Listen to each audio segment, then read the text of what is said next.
Okay, let's talk a little bit about discussion boards. For my online requirements, it's really important that you're on the discussion board every week, and that is one of the only things you cannot work ahead on. So you will have a posting that is due by Thursday evening.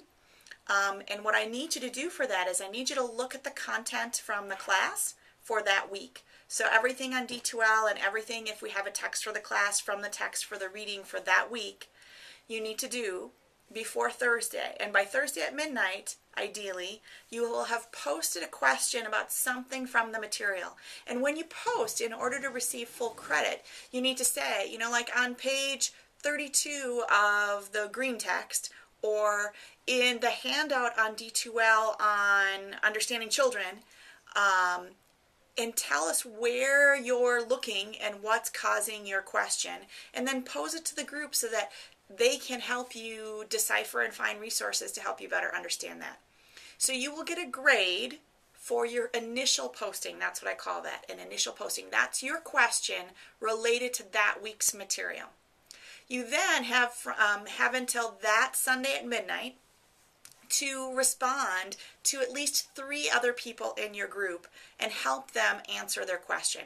Now, a response is not saying, oh, I agree, or oh, I have that same question. That's not a response.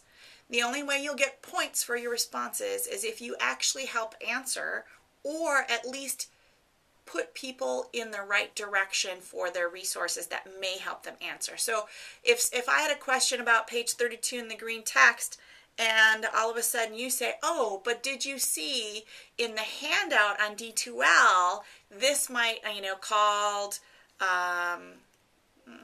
let's just say it's called Helping Hope Understand. That's the name of the D2L reading or handout.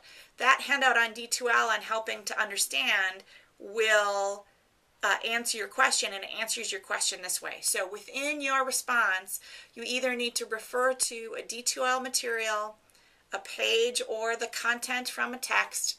The specific page is helpful for people. Or if you have an outside resource, maybe you say, oh, Hope has a question about disabilities. I know that the Center for Inclusive Childcare or the Pacer Center would be good resources.